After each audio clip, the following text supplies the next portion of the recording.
Hello everyone, this is Alan here for Razzle, and I'm going to do a spoiler review for Season 2 of BoJack Horseman on Netflix. I'm going to emphasize again that this is a spoiler review, probably not going to get extremely extensive, but I will not hold back and I will probably ruin the ending or anything like that. So if you don't care about spoilers, fine. If you care about spoilers and you have not seen Season 2 of BoJack Horseman, do not watch this. If you've seen Season 2 of BoJack Horseman, feel fine. I'm not going to spoil Season 3, it hasn't come out yet. Anyway, let's get this thing started. Overall, quick recap for Season 1. Bojack Horseman is a horse that starred in the 90s sitcom Horsin' Around. Hasn't done anything really for 15 years, kind of just been drinking and kind of moving through his life. He hired a ghostwriter, Diane, to write his book for him, meanwhile with a bunch of other characters.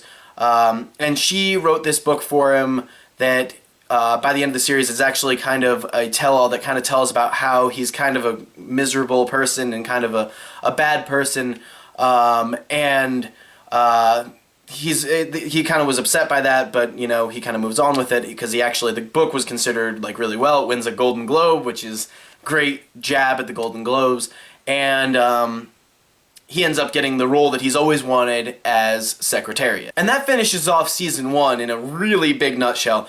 But Season 2 picks off right where Season 1 left off. He's starting filming as Secretariat to do this really gritty look at Secretariat's life and really look at the darkness of Secretariat, which is really cool, and it's a very interesting tale of Bojack really kind of trying to find himself as an actor. And I think that the great part about Season 2 of BoJack is it almost deviates more away from the comedy. We saw in BoJack Season 1 by the second part of the season, it sort of delves into this tale of can he be happy or can he be a good person? And I think Season 2 delivers way more on that. It almost leaves comedy at times to get into the sort of tale of whether or not this horse can be happy.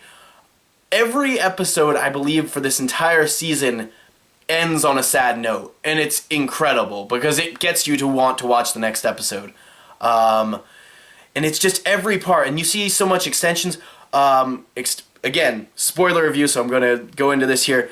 When Herb died, it actually, I really thought, wow, this show is going to get serious, because I really thought for a second, we see in Season 1, Herb Kazaz is, he's got cancer, and he doesn't forgive Bojack, but I kind of figured, maybe Bojack will turn it around and be a good guy, maybe he can work with Herb one last time, or something like that, or he can see him again, and they don't, and I think that's perfect for what this TV show is, because I think this TV show shows you that things aren't happy. It's almost Louis-esque in a way, because it doesn't sit to your normal, this is the happy life, and this is how it's going to happen.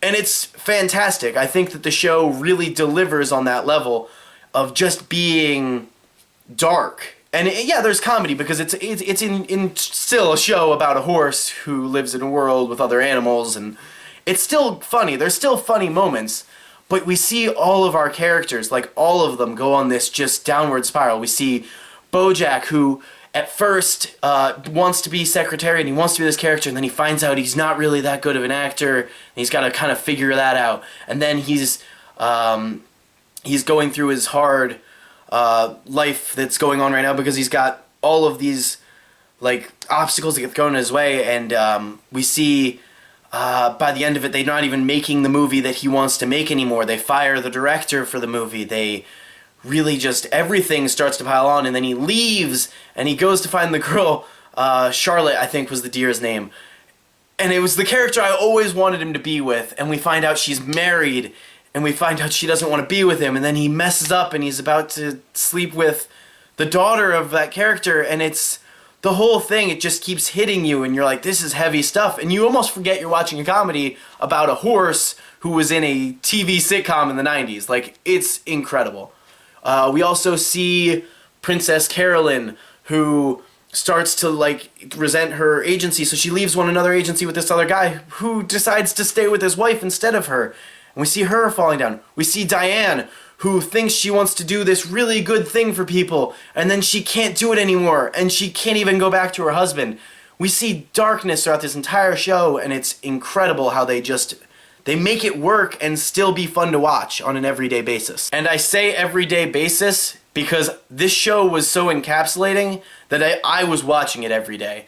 12 episode season, I think I finished it in 4 days.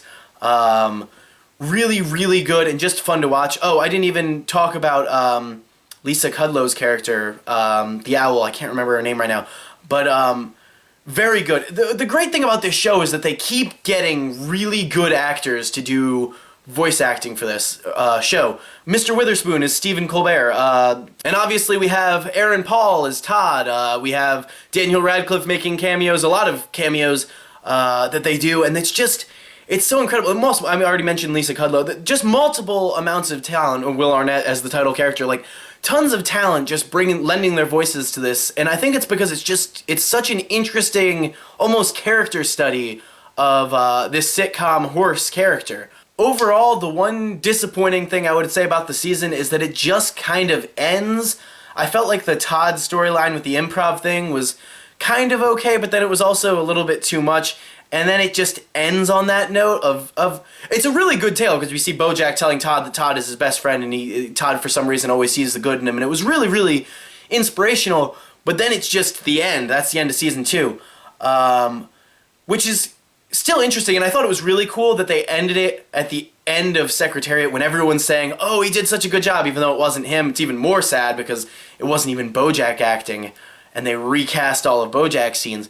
And I think it's sort of reminiscent of the end of the book in season 1. Now they ended the movie, and now I think that the 3rd season might be him going into the Broadway and stuff like that, the plays and stuff with Jill Pill, which they teased a lot because they said that other show that you did, which we don't know anything about, we only know him from BoJack Horseman, or I'm sorry, Horsing Around. So very, very interesting stuff. I'm very excited for season 3. Unfortunately, I finished it so quick that it's going to be forever before I get to see another one. I'm not going to keep this going for too much longer. Season 2 was fantastic, and I think it delved really good into the darker themes, and I think it even made it stronger than season 1. Kind of getting away from the comedy and more into this study of these characters that you've grown to love by season 2. I'm going to give season 2 a 7.5 out of 10. Really fantastic, and I would recommend it if you have Netflix to watch from the beginning and watch it all because it's a very, very good show. I'm assuming you've probably already watched this or I just spoiled it for you, but you should recommend your friends watch it if you haven't seen it because it's a very, very entertaining show. Anyway, this has been Alan here reviewing season 2 of BoJack Horseman. You guys have a fantastic day.